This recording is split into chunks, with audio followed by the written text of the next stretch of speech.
Early retirement வேணுமா? Mutual ஃபண்ட்ஸ்ல invest பண்ண கால் லாபம் 9600296001.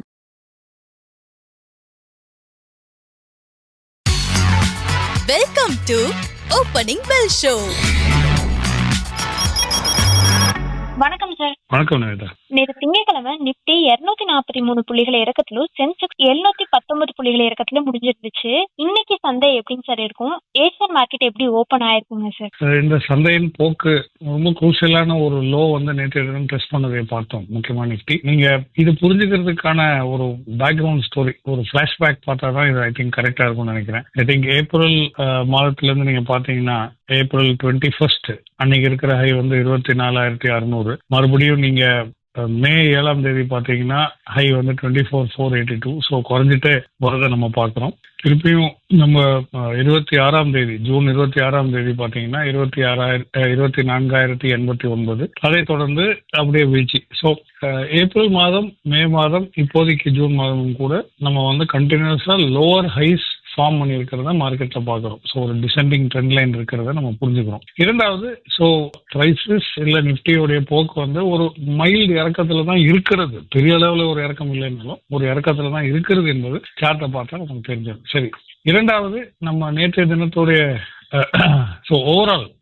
இப்போ வந்து அந்த ட்ரெண்ட் லைன் வந்து தாண்டினோம்னா 23,500 அந்த ரேஞ்ச் எல்லாம் ரொம்ப கன்வின்சிங்காக ஒரு க்ளோஸ் கிடைச்சாதான் சந்தையுடைய போக்கு மறுபடியும் ஒரு ஏற்றத்தில் சந்திக்கும் என்பதுதான் நான் இந்த ட்ரெண்ட் லைன் மூலமா உங்களுக்கு சொல்ல ஃபர்ஸ்ட் பாயிண்ட் நம்ம டிஸ்கஸ் பண்றது அதுதான். இரண்டாவது, நம்ம பாத்தீங்கன்னா நேற்றைய தினம் அந்த இறக்கம் வந்து ஒரு ஸ்ட்ரேஞ்சான ஒரு லோல வந்து முடிஞ்சதை டெஸ்ட் பண்ணதை பார்த்தோம்.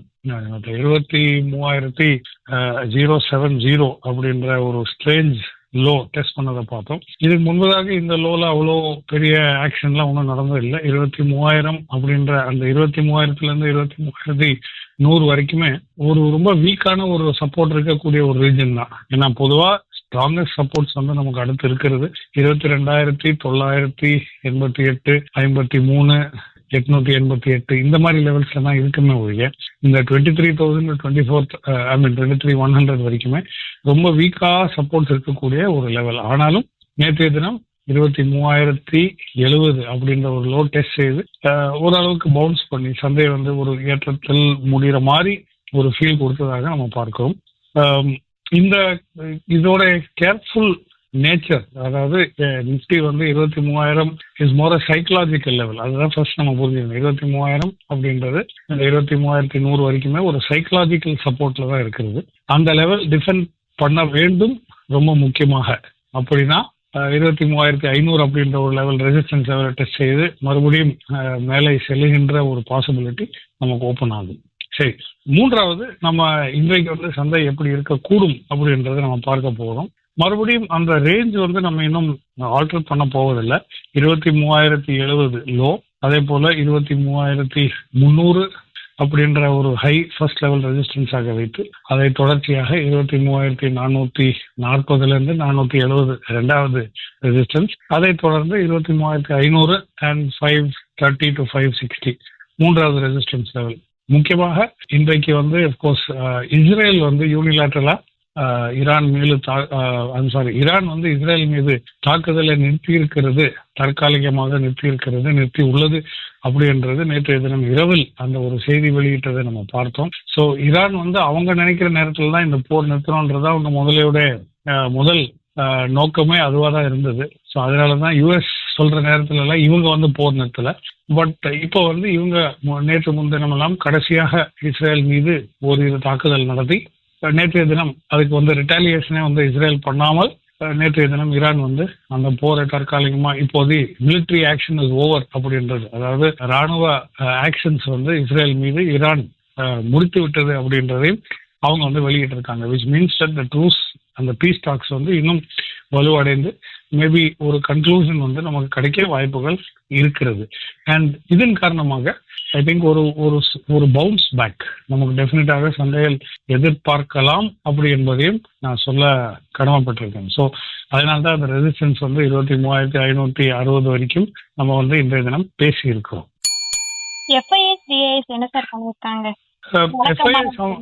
ஆமா, அவங்களுக்கு வந்து போர் நின்னாலும் போர் போகல, அவங்களோட ஆக்ஷன் வந்து ஒரே சைட்ல தான் இருக்கிறது. அவங்க வந்து நெட் செல்லரா தான் நேற்று செயல்பட்டு இருக்காங்க. 5555 கோடிக்கான நெட் செல்லர். அதே போல டிஐஎஸ் வந்து 5165 கோடிக்கான நெட் பையர். ஸோ செயல்படும் விதத்தில் எந்த விதமான மாற்றமும், செயல்பாடுல எந்த விதமான மாற்றமும் கேஷ் செக்மெண்ட்ல தெரியவில்லை. ரிமெம்பர், இன்னைக்கு வந்து டியூஸ்டே.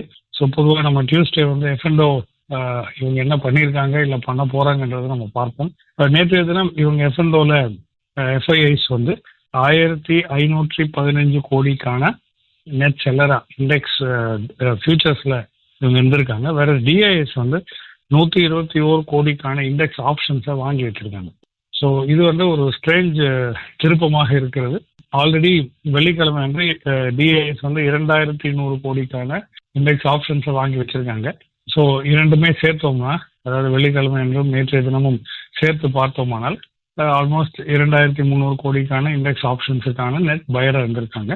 இன்றைக்கு வந்து மறுபடியும் அந்த பிப்ரவரியிலேருந்து துவங்கிய அந்த செவ்வாய்க்கிழமை தோறும் நெட் செல்லரா மாற போகிற எஃப்ஐஎஸ் டிஐஎஸ் அப்படியே தொடருமா, அல்லது எஃப்என்டோ செக்மெண்ட்ல இவங்க நெட் பையராக இருந்து சந்தைக்கு ஒரு பாசிட்டிவ் இருக்குமா என்பதையும் நம்ம இன்றைக்கு நாளைய தினம் ஓப்பனிங் பெல்ல நம்ம பேசுவோம்.